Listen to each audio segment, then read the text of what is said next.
It appears, though, that Democrats want Jasmine Crockett to lead the Democratic Party. Let's take a listen to this.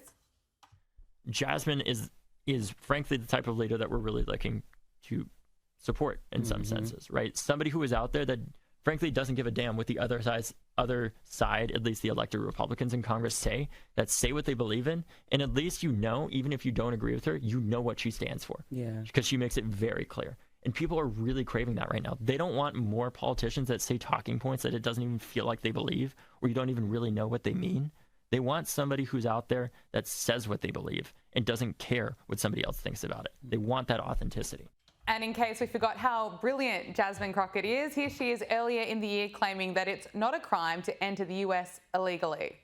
It is not a criminal violation to enter the country illegally. It's not a criminal. It's a crime. It's not a crime, which is why they're so frustrated, because they really want our local law enforcement to go out and round up people when they could be looking out for the murderers and the sexual abusers as well as the robbers. They want them to go and round people up on civil accusations. And what has she been saying recently? Well, she's pushing this fake news narrative that also the hosts of The View have been pushing, and that is that Donald Trump is a new Joe Biden. Seen as the world leaders that we historically have been, the world deserves better. It is time for Republicans to start calling him out and start questioning his mental acuity and whether or not he is equipped to serve mentally. We know when it comes down to his criminality, he is not qualified to serve, but this is just absolutely deplorable.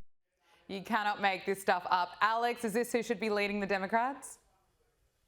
Honestly, she should be leading the Democrats because she's going to lead them off a cliff, in my personal opinion. And I live here in Dallas, and I have an office in her district.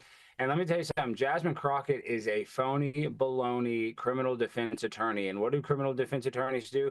They defend their clients even when they know they're guilty. So she's perfect for politics because she even knows what she's saying is a lie, but she'll still defend it because she's trained to do so. So Jasmine Crockett, a lot of her affect that she's put on since she's made it to Congress is different than when she was a Texas representative, where she acted a little more demure and a little more, dare I say, normal. Now that she's gotten to the, one of the most powerful positions, in Congress, she's kind of leaned into being a little more urban and being a little more gangster to get attention. And I'll be honest, it's working. But at the same time, she's a phony. She's a fraud.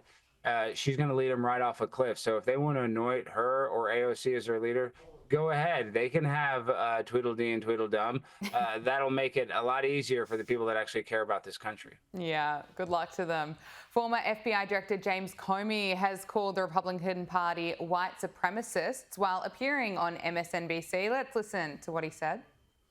Do you think there's one of the things that is happening now is that the Trump administration is, of course, testing the system in ways it hasn't been tested before. In the law enforcement sense, do you think there are laws that should be put in place that would help better manage this that aren't in place now? Are we equipped? Is the law enforcement system and the legal system equipped to deal with what we're seeing now? Probably there could be changes at the margins, but in the main, we have the tools. There are cultural impediments to doing this work. Let's say you work in the FBI. You know that one of the two political parties is, let me put it nicely, white supremacist adjacent at a minimum. And so why would you want to throw your career on that side of the line and be summoned to Capitol Hill to be asked, why are you pursuing these innocent groups? And so we have a cultural impediment to working it effectively that should get more attention than it does.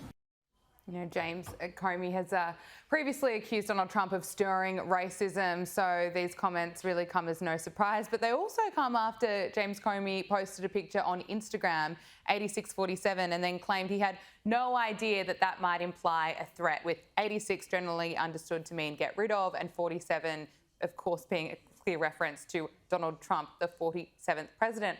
Why is MSNBC still giving James Comey airtime? Because they like James Comey, even though it was him bringing up Hillary's emails that basically cost Hillary the 2016 election. But James Comey is a big bird-looking idiot. The guy has about 2 brain cells, considering that he was in charge of the FBI, but he's going to go around and say that he doesn't know what 8647 would even mean. That's ridiculous. He knows 87 would mean kick somebody out or take somebody out or even kill somebody if we're talking about it in, you know, a more serious term. And he knows what 47 means with the president. So he's playing dumb. He's an idiot. He's got a book that nobody wants to buy or read. So, you know, I hope that I run into James Comey one day and I can call him out for, you know, being against the American people. And of course, it's always a white guy complaining about racism. Like anybody's ever been racist to him in his entire life. Maybe they're racist, you know, towards him because he's too tall or something. You know, he doesn't fit in a car, doesn't fit in an airplane seat. But other than that, he's never faced 1 ounce of racism. So give me a break, James Comey. It's just always the perpetual victim with these people.